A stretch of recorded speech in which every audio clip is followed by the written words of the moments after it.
Houston area grandfather is suing the parent companies of the Sunglass Hut and Macy's department store. In 2022, 61-year-old Harvey Eugene Murphy Jr.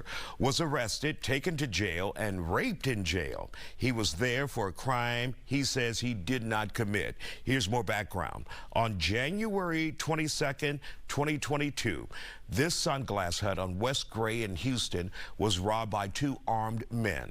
According to court documents, Sunglass Hut, with the help of Macy's, used facial recognition software to pin Murphy as the alleged suspect. Murphy's attorney says he is from Houston but was living in California, Sacramento to be exact, at the time of the alleged crime. He had been there for years. He would move back to Houston, and in October of 2023, that's when his life changed. Joining us to talk about it tonight, University of Houston downtown professor Dr. Dietrich von Biedenfeld and attorney Bayoji Akingbala. Glad to have you all here on The Fact. When you read this case, and you had a chance to read the civil lawsuit and you read the criminal complaint, your thoughts on what happened here with artificial intelligence and facial recognition? Well, I would say this: artificial intelligence, it increases the human condition. And so the best way to describe that is my first job. I walked in, I was a fresh law student coming into my first job, and someone actually said I looked like Isaiah Carey. I'm a black man in a suit. That was what was the only thing that they saw, right? And the thing is that happens on all races. I'm sure you probably confused Becky with the long blonde hair with Susie with the long blonde hair. I've been Cornell X, I've been David Tillman on Channel 13.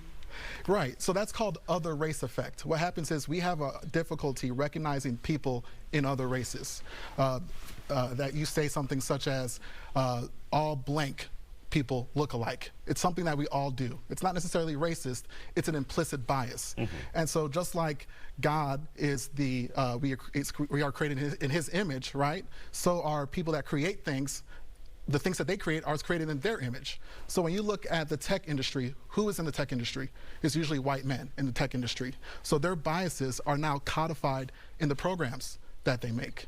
And so that other race effect is now part of the programming, that these AI technology has a hard time distinguishing between people of color. And it leads to very unfortunate consequences such as this too. And let's look at the criminal aspect, because that has been established for a while. That's why many law enforcement agencies around the country decided not to use facial recognition, because it has a problem identifying black people.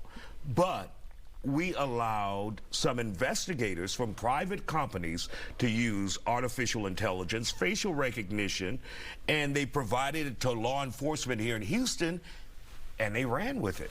You know, I had a chance to look at the arrest warrant, and what really stuck out to me is that there's no mention of the artificial intelligence technology being used as an identification means. And that's very problematic, especially when you read the civil complaint, because the civil complaint alleges that officers knew on the front end, and yet nevertheless they made no mention of it in their arrest warrant.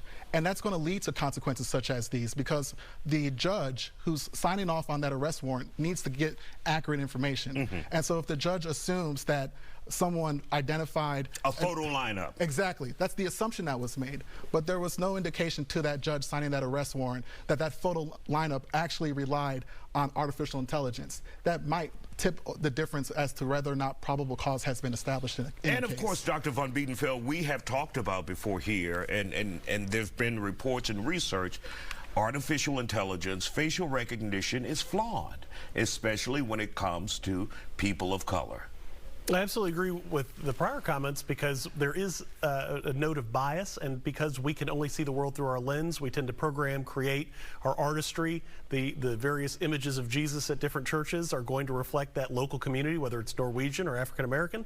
But we also have to remember that garbage in, garbage out idea, and with the cumulative aspect of what we find on the internet, what we find in our data troves. For 400 years, we were creating images and ideas. The Trayvon Martins, which pictures are you using to typecast him? And the AI is sourcing this information without any sort of context. And so just like the judge needs accurate information, the AI, though, doesn't have the discernment to say, wait, why am I doing this? So we know about these different law enforcement techniques. We know about the read technique.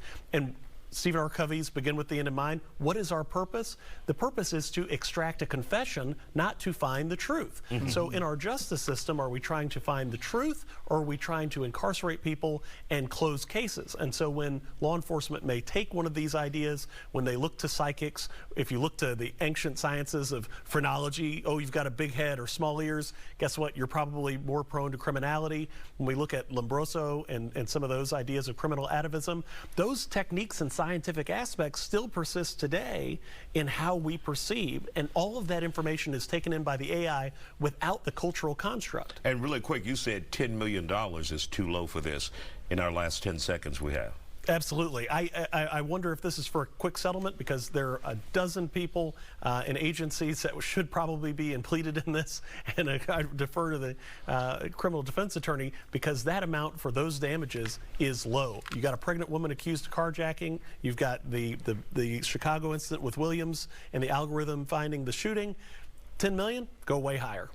What struck me as interesting is that there's no mention of a 1983 law claim. I do think the lawyers might want to look at the level of negligence and denying this gentleman's constitutional rights. There might be a federal law claim as well that they might want to look into. All right. We want to thank you, gentlemen, for joining us here tonight on The Factor.